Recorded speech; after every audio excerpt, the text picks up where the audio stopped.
Bonjour et bienvenue. Le cours d'aujourd'hui est un cours de production écrite. C'est un cours qui va vous faciliter la tâche à réaliser et à écrire un récit narratif. C'est-à-dire un récit où on raconte soit un souvenir, soit on raconte un événement ou on raconte des événements qui se sont déroulés dans le passé. À partir de cette vidéo, vous allez comprendre qu'est-ce que la structure narrative que vous devez suivre, quels sont les temps employés que vous devez utiliser afin d'avoir de très bonnes notes et quelles sont les expressions utilisées. Alors, suivez avec moi s'il vous plaît.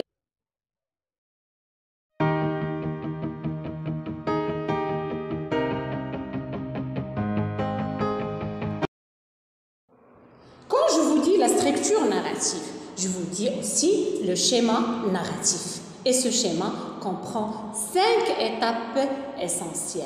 Je commence avec la situation initiale. Après, ça vient l'élément perturbateur. Vient après les péripéties ou la suite des événements. Et avant la dernière, c'est le dénouement et finalement, c'est la situation finale.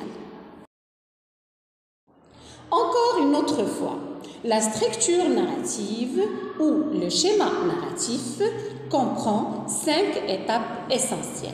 La situation initiale, l'élément perturbateur ou modificateur, les péripéties ou la suite des événements, le dénouement et finalement la situation finale.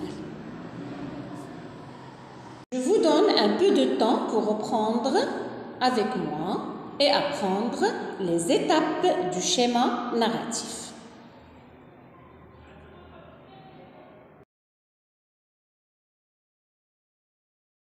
Je vais vous expliquer étape par étape quels sont les éléments qui composent la structure narrative ou le schéma narratif. Je commence par la situation initiale. Quels sont les éléments que je dois marquer ou que doit contenir cette partie du schéma narratif? Premièrement, je dois indiquer le lieu, c'est le lieu de l'action. Le temps des événements et aussi les personnages. Donc, je peux même insérer des passages descriptifs où il y a une description. Et là, obligatoirement, j'utilise l'imparfait de l'indicatif. Donc, pour mieux développer mon introduction ou ma situation initiale, j'insère ces passages descriptifs. Je décris soit des lieux, soit des personnes. L'état dans la situation initiale est stable et calme. Aucun problème, aucune perturbation et vraiment les personnages sont en harmonie et leur état vraiment elle est calme et paisible. Ça vient après l'élément modificateur. C'est l'élément perturbateur. C'est celui qui va changer la trame de l'histoire. C'est celui qui va perturber le déroulement des événements. Et c'est le premier événement qui déclenche l'action. Surtout et souvent, il est introduit par un connecteur temporel. Suivi soit du passé simple ou du passé composé. Faites très attention à ces deux temps-là. Donc, soit on choisit le passé simple, soit on choisit le passé composé. Ça vient après les péripéties. Les péripéties, c'est la suite des événements qui viennent après l'élément déclencheur. Quelles sont les actions qui se sont produites après l'élément déclencheur? Et là, c'est la suite des événements et le temps qu'on doit employer et qui est essentiel, soit le passé simple, soit le passé composé ou le présent de narration pour donner plus de vivacité à ma narration et dire qu'elle est vraie, vraiment, même si le temps il est déjà passé. Et c'est la partie la plus intéressante et la plus longue dans ma production. Le dénouement, c'est l'étape suivante. Le dénouement, c'est le dernier événement. C'est le problème qui est résolu après une perturbation. Et finalement, c'est la situation finale, c'est le retour à la stabilité et à la tranquillité qui était connue dans la situation initiale. Et vraiment, c'est la fin de l'histoire.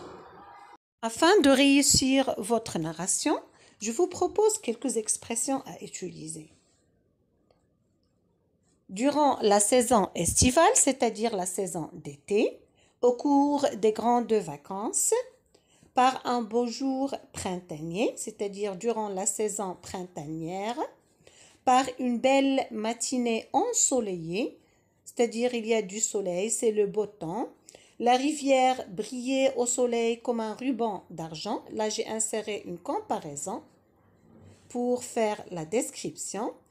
Dans un ciel bleu, les arbres étaient feuillis, fleuris et verdoyants. Feuillis, c'est-à-dire ils sont remplis de feuilles. Fleuris, ça veut dire remplis de fleurs et verdoyants, de couleur verte. Les oiseaux volaient librement.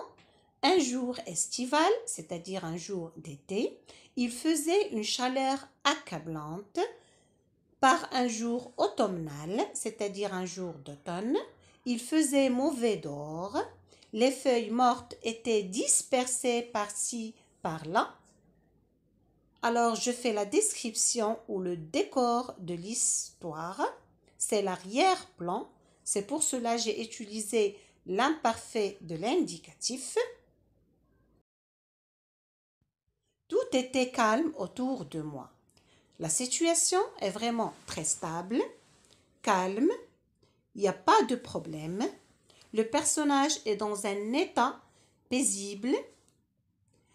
Ce qui vient après, ce sont les événements qui vont déclencher le premier événement et qui vont perturber le calme et la stabilité qui était connue dans la situation initiale.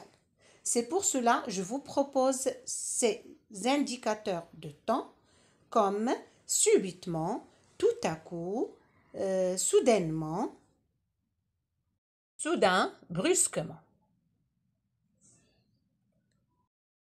Je peux même utiliser des connecteurs temporels comme d'abord, puis, après, ensuite, enfin, un moment après, quelques jours, quelques heures, quelques secondes après, peu à peu, dès notre arrivée au lieu, qui se trouve non loin de notre demeure ou de notre maison ou de notre jardin, un moment après, au bout de quelques minutes.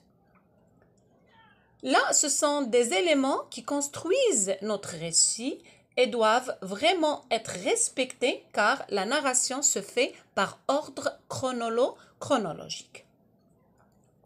Je peux même exprimer mes sentiments. Et là, je vous propose des expressions qui expriment la peur. Comme mon cœur battait la chamade, j'ai entendu un bruit qui me fait sursauter.